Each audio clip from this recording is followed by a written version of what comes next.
Hello, hello, hello, everybody. Welcome to the live broadcast. We're going to bring in our guest of honor, T Major, in just a few minutes here. But first, I want to welcome you all to the room and address the elephant in the room, which is these wonderful glasses that have been provided to me by my friends at Blue Blocks, because it is after sundown here for me, and that means, as you know, no blue light. But I wanted you all to be able to see me. So here we have it, the very fashionable orange glasses. Now, if you can hear me and you can see me, please go ahead and give a like or a heart or something in the comments just to let us know that you can hear and see. And I hope the video isn't lagging too much. Literally the entirety of human civilization is on the internet right now trying to broadcast and share. So hopefully the video isn't too laggy. And if it is, we will post a replay. I see the likes already coming in, so I think we might be ready to get started. Are you guys ready for our guest of honor today, Mr. T Major? Wow, a lot of likes coming in. All right, well, here we go. T Major, welcome, my friend. How are you doing? What's up, buddy? I'm a social distancing champ right now. I didn't see another human soul beside my family. Everything's great, man. Fantastic, fantastic. So really excited about today's conversation. For those of you who don't know T, he's a badass, first and foremost. But more importantly, T is literally the absolute best person that we could be talking to today for a couple different reasons. So the topic of the conversation, for anyone who's just wandering in off of the interwebs, we're going to be talking about how you can maintain peak physical performance, not just maintain, but actually thrive and exceed and reach your goals, even if you're stuck in quarantine, even if you don't have any equipment, even if, like me, there are literally no kettlebells available in the country. I have tried. They're all sold out. I want to talk really, really quickly about why T Major is the man to talk to about this. So again, for those who don't know T, he's a social media sensation, internet personality, but more important than that, he is a personal trainer with decades of personal experience. He's trained A-list celebrities. He's trained every single branch of the U.S. military, and all that alone would not be enough to make him the person to talk to about working out from home. But actually, T is one of the few people who have developed training programs for every branch of the U.S. military in war zones, in combat zones, in Iraq, in Afghanistan, in conditions that are way, way, way worse than most of us, thank goodness, are dealing with right now. And so I wanted to talk to T. We did a podcast earlier this week, and T shared something that I thought was really interesting. He said, the best case scenario, a lot of people are just trying to maintain. The worst case scenario, they're sitting on the couch eating Cheetos. The best case scenario, a lot of people are trying to maintain. And he's like, Jonathan, I wrote this book like 3 years ago, man. You don't have to maintain. I've seen warriors, elite warriors, going into the nastiest places on the planet, reach peak physical fitness with nothing, not even what you have at home. At home, you might have more equipment than these people. So that's a long-winded introduction to say, welcome, Mr. T Major, and I'm really, really excited about everything we're going to be talking about today. Anything you wanted to add to that? Thanks a lot, man.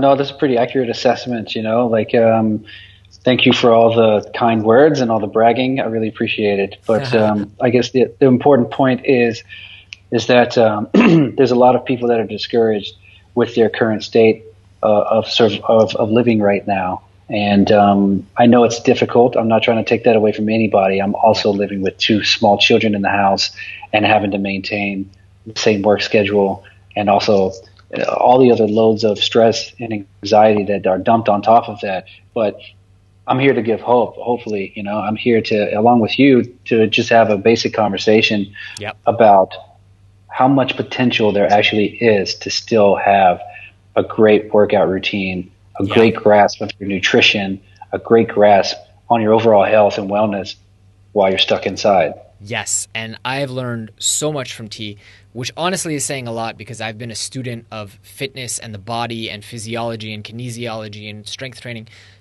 since I was 12 years old, and yet I've learned so much from this guy, hanging out with you, doing podcast interviews with you, just calling you up. Honestly, you're the first person I call when something doesn't feel right in my body, and you've coached me off a couple really tough situations where I'm like, dude, I can't move this muscle. So I'm really excited to once again unleash your knowledge. I want to do some quick housekeeping and let everyone know there are going to be 3 of these broadcasts. So tune in live. Even if you can't tune in live, even if you're watching this as a replay, leave us your comments, because T and I are here to serve. That's T's deal. That's my deal. Ask us questions, right?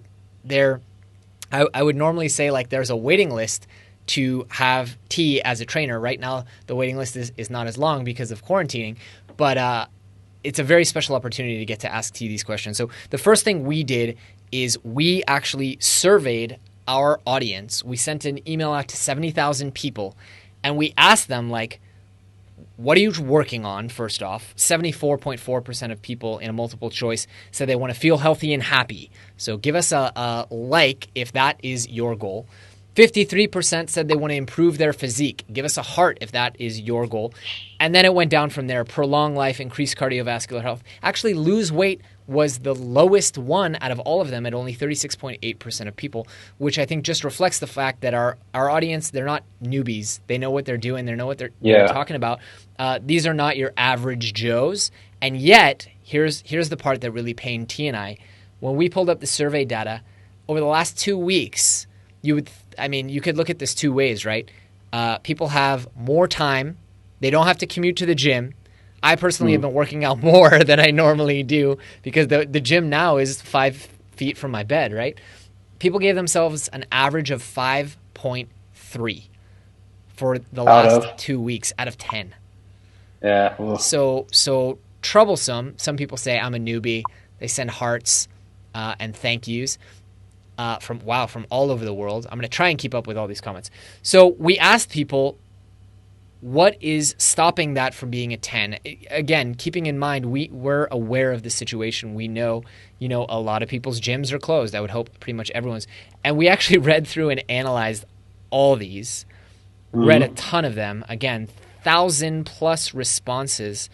And we tailored the next 3 days worth of presentations toward exactly this. In fact, I didn't know how to best summarize all of this for you, but this is what people had to say. Okay, the biggest thing that comes up for people is lack of X, laziness, motivation, not enough exercise, food problems, gym problems, workout problems. We're going to be covering all that over the next 3 days in these broadcasts.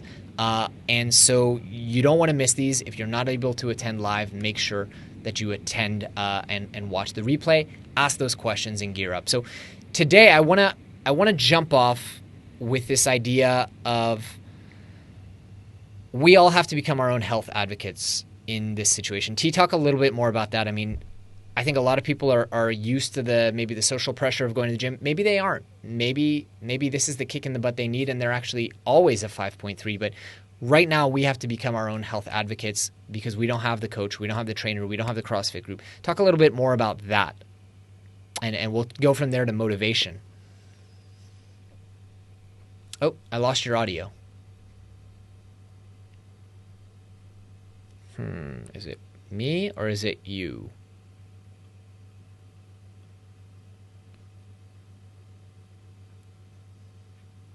How strange. All right, bear with us, folks.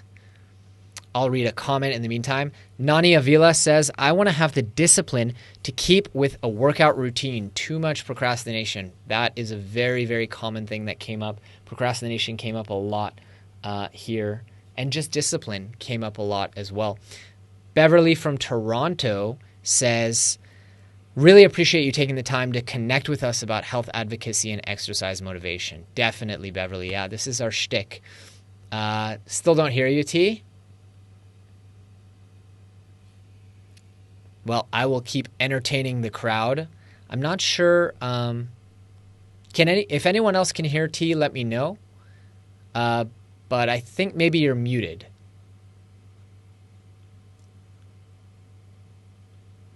How strange. We did a full tech check, and then, it's always inevitable.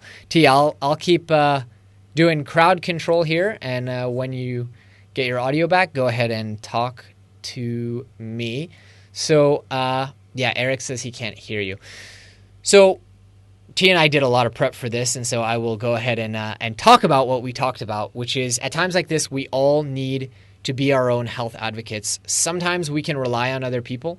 Other times, maybe some of us. There we go. T's back. Didn't miss a beat. That? Much better. All right, let's go ahead and bring you back in.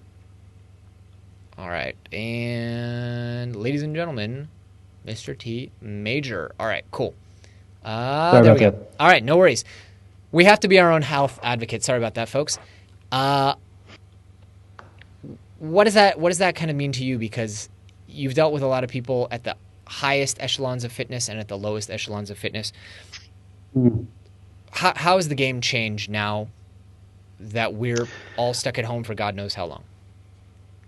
I think a lot of people are starting to get woken up, right? A lot of people are starting to realize that maybe they place the most important aspect of your life, your own health, into the hands of somebody else.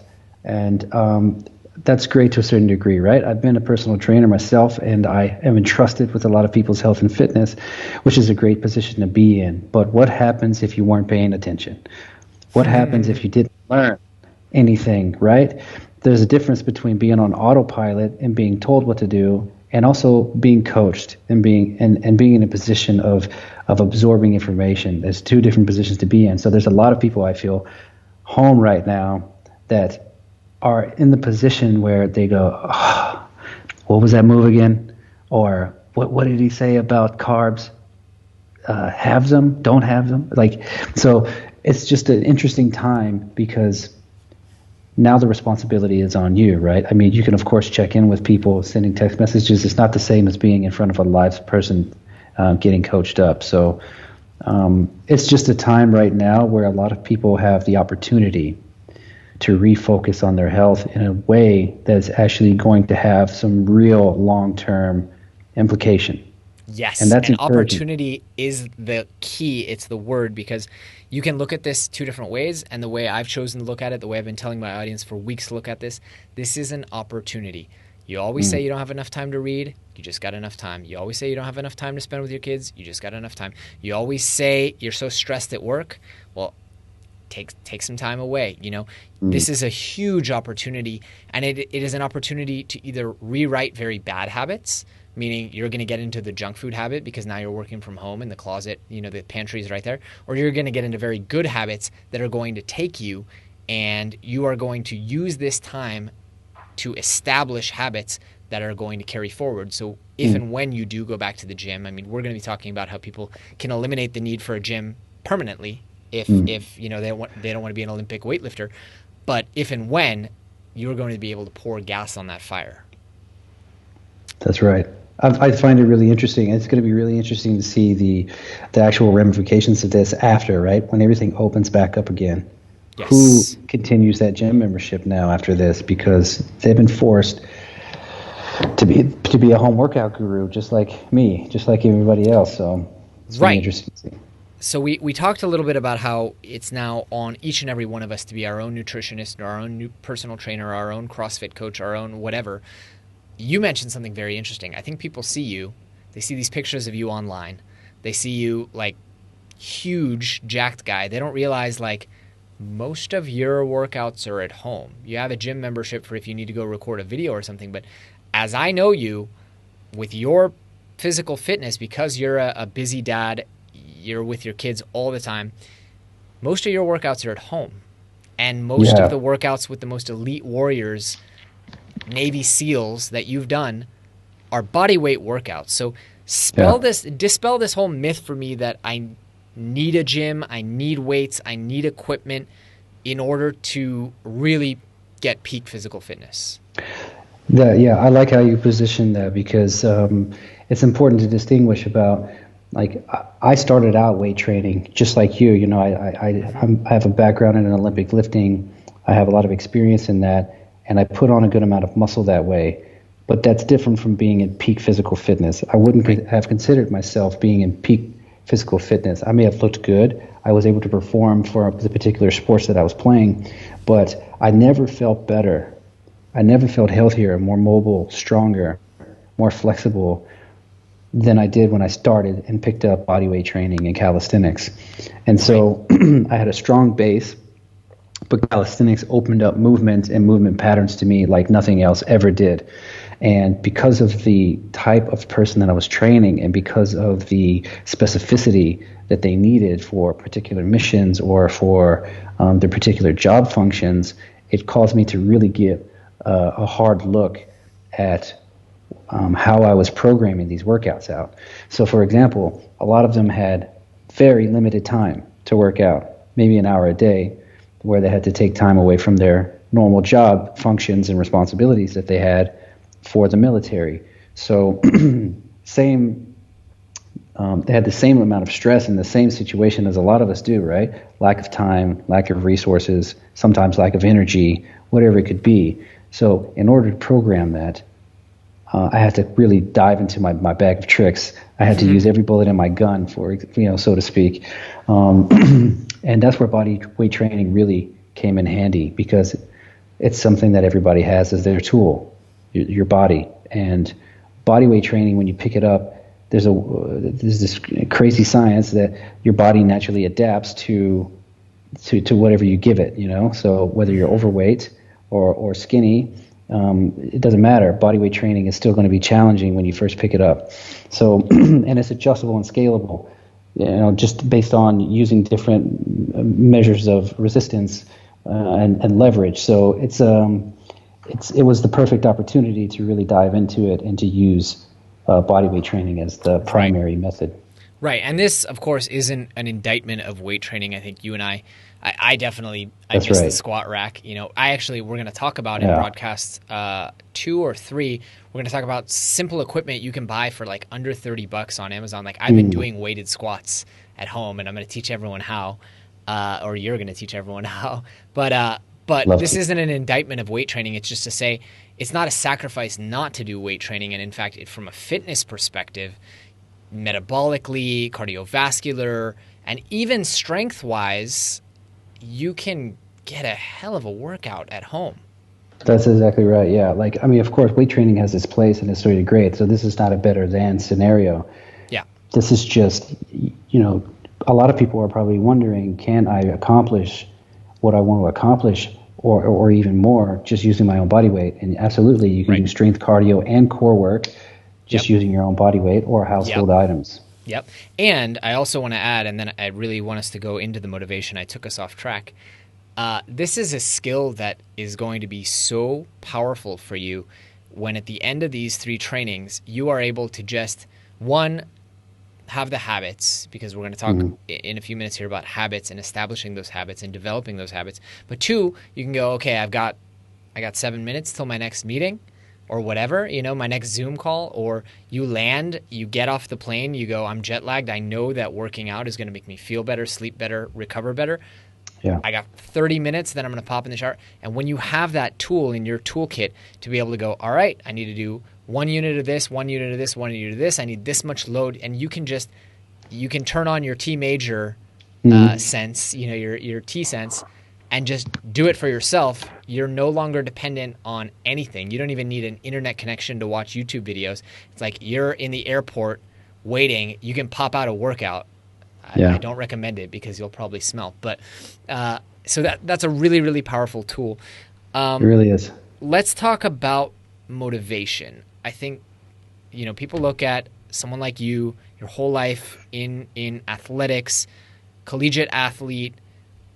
They see the pictures, they go, this guy has no problem with motivation. And yet so much of what you teach and so much of what you've taught me is about that motivation, that discipline. You call it the warrior mindset muscle. Feeding your inner Schweinehund, they say in Germany. Your inner pig dog. Yeah, so it's just like anything else, you're not, some people are born with it, but, I think even those people that are born with it, they don't fully understand what it actually is. And it's a muscle. It's something that you end up training, this little spark of desire, this little nudge that you have, which everyone has. Some people have found out how to take that, hone it, and turn it into a flame. And some people have ignored it, right? And what happens is, because you don't work that muscle, just like any other muscle, it shrinks. it becomes dormant, it becomes unused, it becomes fatigued or not used at all. And so whenever you want to work your inner Schweinehund or defeat your inner Schweinehund, which is this lazy pig dog that's inside of you, Yeah. you have to constantly work it. You have to feed the good dog, right? Yes.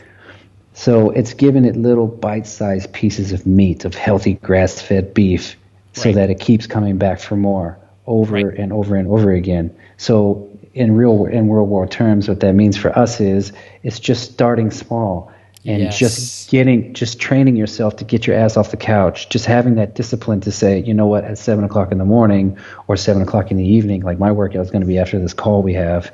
Yep. It's saying, this is when I'm going to do it, and I'm going to do it. And it's just taking that first step forward, man, which is so hard. It's even hard for me, man. And I've had to train this for a long time. And I also still have situations where I'm like, man, after I get off this call, it would be really easy to have some chocolate or some ice cream and then sit down and start watching the new season of Ozark that just popped up on Netflix. You know what I mean? But I've trained this muscle, man, and this warrior inside of me, as soon as I start taking that step towards the kitchen, is going to go, are you out of your effing mind? Right. You still have a workout to do. Right. So go get your Under Armour pants on and let's work this shit out. So here's what I love about when you and I collab, because you've got the real world, the physical, the experience of, like, you've worked with so many people. When you privately, like off the record, told me some of the people that you've trained, I was like, no. And then you showed me pictures. I was like, what the hell? So you have that real world experience of transforming people's lives. I have the neuroscience perspective, right? So I am a student of neuroscience, and I'm sure you do as well. I study the brain. I have 10 books in my place right now that I have to read because of you. That tends to happen to people that I like. Read this. So I read every book you can throw at me on willpower, habits, behavior change. Like, I've read them all. A lot of the authors have become dear friends of mine, Nir Eyal, Benjamin Hardy. And so I'm a real student of this. And what I've come to learn is the way that most of us go about it is all wrong. And you've been preaching this all along. This is why you're one of the brands that you have is called Kaizen, right? Because it really is like, if a workout to you right now means I'm going to need to put on my workout clothes, I'm going to need to sweat for 45 minutes, I'm going to need to suffer, what association is that creating in your mind? Working out is hard, it's unpleasant, I don't like it. And so therefore, not only do you have to get over the working out is hard, the physical actual, but you have to get over the mindset. And what I've learned from whether it's Ben Hardy, Nir Eyal, James Clear, like all these thought leaders that I get to interact with as part of this weird thing I call a job, you got to make it easy, right? And don't fall prey to this what the hell effect where you go, what the hell, 5 push-ups is not worth anything. Because the magic of this is in what's called signaling. Benjamin Hardy taught me about this. I was just talking to him 2 days ago. He wrote a new book going deeper into this concept called Personality Isn't Permanent. Podcast won't be out for a long time, but I'll tell you a little bit about what it is, which is basically you can change your personality and you can change your perspective of who you think you are. We all think that our perception of self, our identity, is formed based on years and years and years of knowing ourselves. It's actually about 2 to 3 weeks. It's like 2 to 3 weeks, and I saw this. Ben was doing a challenge for some of my mastermind members, and I committed. It was the Willpower Elimination Challenge, and I committed. I was like, all my life, I have had this identity that I'm a night workout person and that I hate working out in the morning. And Ben challenged me, and he was like, give me 3 weeks. 3 weeks, tough it out, just go to the gym. If you don't feel like working out, go home. Never happened, first off. But sometimes I would do open gym. I'd do like 3 sets of squats, exercise bike, go home. But he said, give me 3 weeks. On the 22nd day, I walk out of the gym, I look up, sun's still coming up. It was winter. Sun's still coming up. It's 8:30 in the morning, and I was like, oh man, like I can go home, have a shower, and I still have an hour before my next call. I'm so glad I'm a morning workout person. And I was like what? Who? Yeah, and that's all it took. Yeah. It was little tiny steps. And James Clear articulates this beautifully in Atomic Habits. Small decisions. I mean, what does he say? Every decision you make is a vote for the kind of person you want to be. And after enough votes, you become that person. So when people are saying motivation is the issue, which a lot of people said, like 40% of people said, motivation and laziness, cool, be lazy, man. Just get off the couch every day at 7:30 and do one push-up or one squat. And that's it. And if that's all you want to do, that's all you got to do. That's the secret, man. And then build that habit. That's the secret, and a lot of people don't realize that. Like I say sometimes, hey, motivation is a myth. There's no such thing as motivation as discipline. And so habit. once you Which is discipline. That's it, man. So you change the habits, you change discipline, and all of a sudden you start seeing like, hey, I'm actually really motivated to do this. But it's the reality of it is that you've changed the makeup of the way that you see things, right? Yes. And perspective is, like you touched on this, but perspective is really important. So you have to stop seeing it as contributing to your health. Instead, yes, you should have to see it as contributing to your health instead of taking away from the things that you enjoy. Yes. And even just that shift in your mindset can really make a huge difference. This is massive. So the same example, right? Like you know what? I really want to walk to the kitchen and get some chocolate and watch Ozark. Instead of thinking that way, it becomes, I can't wait to be all done with this call because I get to do my workout finally. Right. And I get to give back to myself. I have some time for myself. I get to fill my own cup. These things. I get to take one step forward towards my strength goals, towards my cardio. Right. It's all about what are you giving yourself as opposed to taking away. Yes. And by the way, if this is valuable and you guys are getting value out of this, give us a thumbs up. And if it's not valuable, let us know in the comments. We'll move on to something else. But given how much people want to know about motivation, how much they struggle with it, I think it's worth harping on this a little bit. To your point, I got the chance to learn from Andy Ramage and some of the folks over at 1 Year No Beer. They're experts in breaking a really hard behavior, which they don't specifically work with alcoholics, but they work with people who have very unhealthy habits around drugs and alcohol, hard habits to break. And they call this eating the marshmallows. So one of the problems that they've identified is that when someone makes a behavior change, it takes months, weeks, years until they reap the benefits. Like if I start learning Spanish instead of watching Netflix, in my mind, it's like at least 6 months before I enjoy the benefit, which is, getting to go to Mexico and hit on the local attractive people. But if you start eating the marshmallows right away, this is taken from the Stanford marshmallow experiment, convincing your brain that you're already getting benefits. So instead of going, well, here's the big problem, right? We all work out on January 1st and we go, I don't see any difference. And then we work out and work out and work out. And then January 12th, we go, I don't see any difference. And so we give up. If that's your marshmallow. But if your marshmallow is, hey, wait a minute, I worked out today, my back isn't hurting as much as it normally did in just one day. Or, hey, wait a minute, today I ate healthier and I had more energy so I could play with my kids. It's like if you start eating those marshmallows right away, motivation is no longer the issue because you're getting rewarded, at least you're convincing yourself, you're getting rewarded in the same way that you would when you watch Netflix, where like, I get to relax and watch Netflix. So it's exactly what you said. It's tricking yourself, really. Like it's doing a mental job on yourself to go like, Jedi mind trick.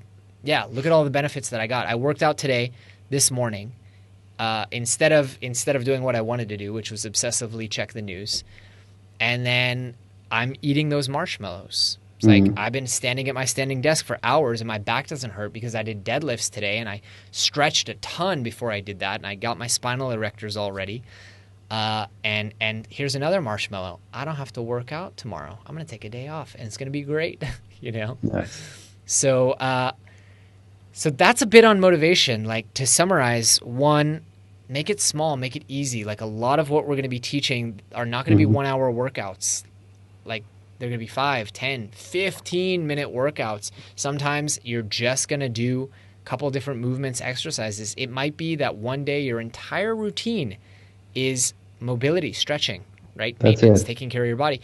But it's getting into that tiny habit and reinforcing it so that it creeps up on you. And eventually you have an epiphany like I did where you're like, I'm so glad I'm a morning person, or I'm so glad I work out every single day, or I'm so glad I work on mobility every day. Exactly. Yeah. I'm so glad I don't eat sugar anymore. And then you're like, wait, who is this person? And that's one more thing I want to cover, again, on the Ben Hardy thing. I've been very deeply influenced by Ben and his work. you got to make it easy for yourself, because willpower does not exist. So if you're bringing all that crap in the house on the nutrition scale, I understand some of you have kids, but if you don't want yourself eating it, your kids probably shouldn't be eating it either, right? Your kids probably shouldn't be eating the cookies and stuff like that. Don't bring it in the house, because the minute it crosses the door, you've lost the battle. And this is true whether or not you're in quarantine. The minute it crosses the door, it's there. And I have case safes and all these like time adjustable safes and stuff like that I use for locking up the cell phone and the TV remote. And yet when I lock up bad foods, my mom has this habit of sending me coffee beans, chocolate-covered coffee beans. She sends them in the mail. Whenever I'm like, hey, can you send me I can't get a copy of this book here. Send me it always comes with chocolate. And I put it in the case safe because I go, I don't want to be tempted by this. But eventually the case safe opens, whether it's a week or a month, and I've lost the battle. Like I'll have a handful of them. You know, so that's right. So when it comes to nutrition, out of sight, out of mind, man. Yeah, exactly. And just make it easier to comply. Like instead of buying I know this is like so extreme for people, but it's like, why try to make that willpower decision when the food is right in front of you? Because everything about your being, the reptilian brain, is not wired for willpower, it's wired for survival. You will lose unless you are like that rare 0.1% of people who actually can do this. Like you will lose because of 7 million years of evolution versus food that is engineered to be addictive and irresistible. You will lose. So don't put yourself in that. Up, man. Exactly. Don't put yourself in that position. Every time you think, I mean, we're all delivering our groceries right now or going to the grocery store. When you think about clicking the Oreos, it's a lot easier to resist the picture of the Oreos than it is the actual Oreos. And instead, go, you know what?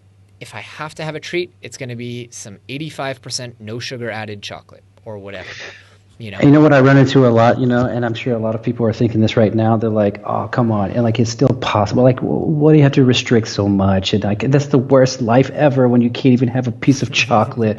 Wah. But here's the real deal.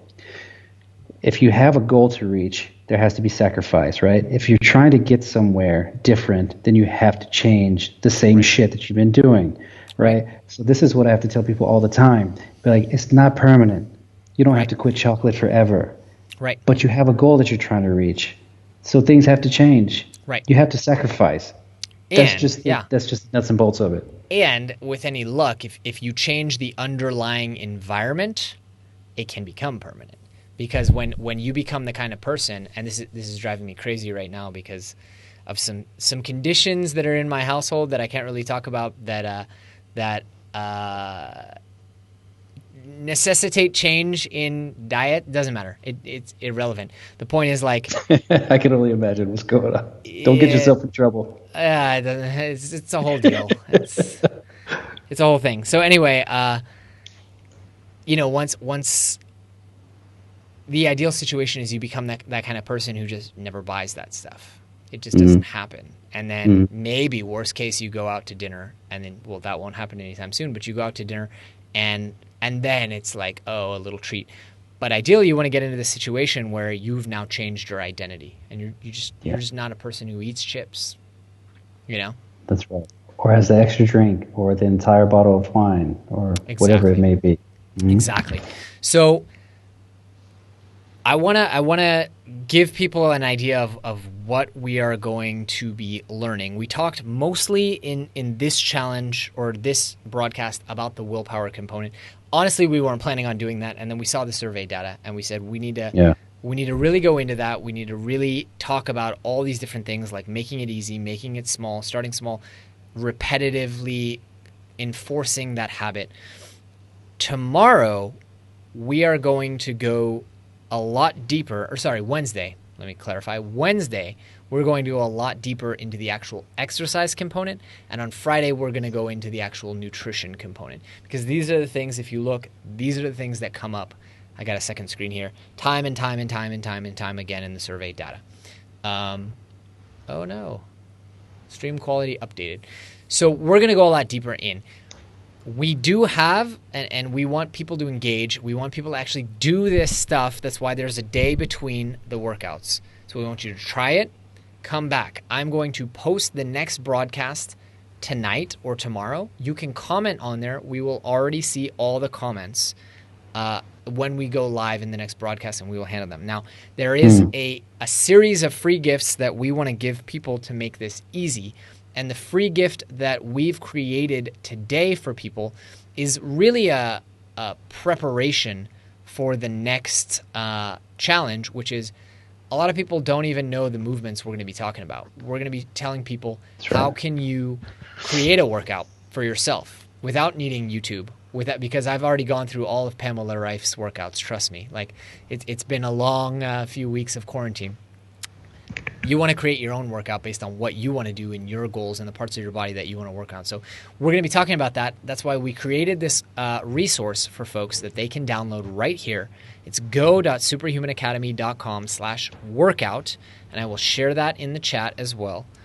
Go.superhumanacademy.com/workout. What this is going to do, because I realized in the process of getting to know you, a lot of people don't even know what movements do what. So when we tell them you don't want to do 2 exercises that work your quadriceps at the same time, and they go, well, which exercises work my quadriceps? So T and I put together a whole guide that you can download completely free, which is going to show you literally every movement and what it works. So that when we say, if you're working your quadriceps, don't also work your hamstrings the same day, because then you're going to be a penguin, or whatever it is that we're teaching. You can go, okay, that means that I shouldn't mix squats and deadlifts in one day, because that's going to be a huge load on my, on my kind of posterior complex whole deal. T's the expert in this. But so go ahead and download that. It's right here on the screen. Go there, download it. You'll get all 3 of the free resources at once. We have 1 free resource for every single day for people who stick around. Go ahead, download it. And we're going to go deep on Wednesday. So again, leave comments on the video, leave questions. If there are any questions right now, we'll be more than happy to take them. And T, anything you want to add? We also, by the way, have a podcast episode coming out tomorrow where we're going to cover a lot of this stuff as well. Yeah, cool. I think that this is a lot of information to digest between the podcast that we had and this today. Yes. So yeah, if anybody has any questions, specifically for me, I'm also open to answer any questions either through the chat here that we have set up, or you can message me directly through any of my social handles.